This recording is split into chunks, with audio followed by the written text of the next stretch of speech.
I don't know about XFL, so this is all you. It's fine. XFL is just fun.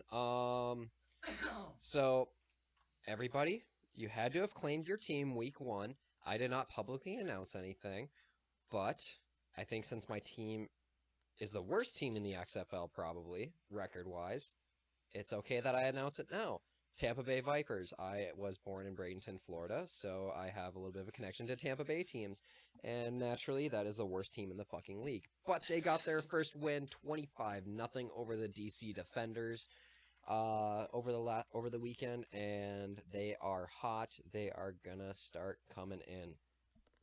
I am super excited for that. Um, the XFL is definitely gonna last longer than the AAF because it's the funding's way better. They have better TV deals. They're on every weekend. They have FS1, Fox, ABC, and ESPN games. Yeah, it's basically like the G League of NBA. It's like the G League of NBA, except it's not a pipeline system. Yeah. Hopefully, it can turn into a pipeline system because a lot of these guys Like, you think were on that NFL like rosters. each team will become an affiliate of an NFL team? If they got enough teams, I would sure as hell hope so. Like you have guys like Cardale Jones. He's starting for the DC Defenders. He won a national championship at Ohio State. I think he started for the Chargers at one point.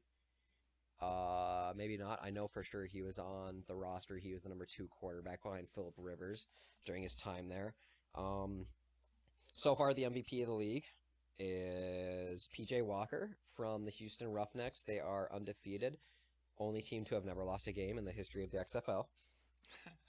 As of now. Historically great in terms Amazing. of the XFL. Uh, Do they cheat though? Because that town is kind of no, no, that's just the Astros. I like that point though. I would like to see an XFL team play an NFL team. Okay, this is what I keep seeing on Twitter, and it cracks me the fuck up every time I see it like reposted. It's the worst team in the NFL Against the best. plays against the champion of the XFL, and whoever, if the NFL team loses that game, they go to the XFL. They switch. relegated. That would be fucking hilarious. I think that'd be pretty cool though, but then obviously they could be at the bottom then and then just lose out.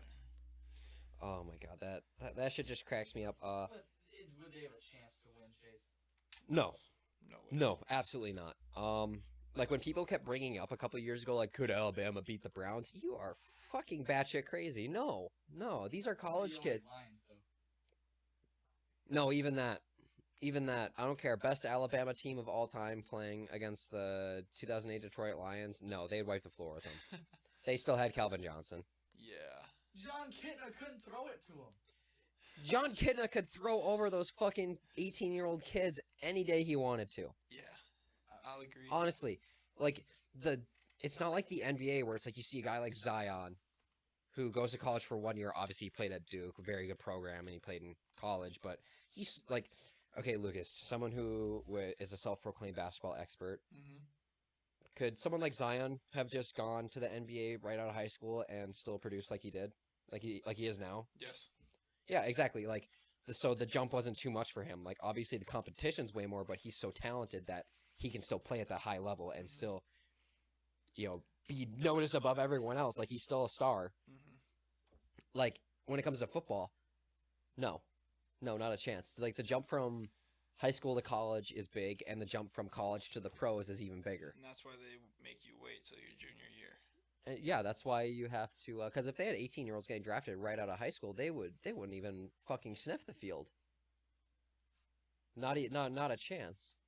And that's the biggest thing about the XFL is the skill players are good, running backs are good. The two things that I've noticed in my 4 weeks of watching this, as much as I have been able to, is the quarterback play and the offensive line play is a huge drop off. It is an absolute huge drop off from the NFL. Like the best player in the league is probably PJ Walker, but he's had a receiver. I cannot remember his name, and I feel like I'm disrespecting him. But he had 2 weeks in a row where he had 3 touchdown games, and that's a receiver. But PJ Walker, just the way I see him, he's a winner. He is not phased by anything. He'll throw a pick one drive. He'll get absolutely smacked upside the chops, and then he still comes out and he wins a game for him. He does not care. The guy's unfazed by anything. Everyone around here has been claiming the St. Louis Battlehawks as their team because it's the only, like, it's the closest team to us because they're in the Midwest. Mm-hmm. But I don't know.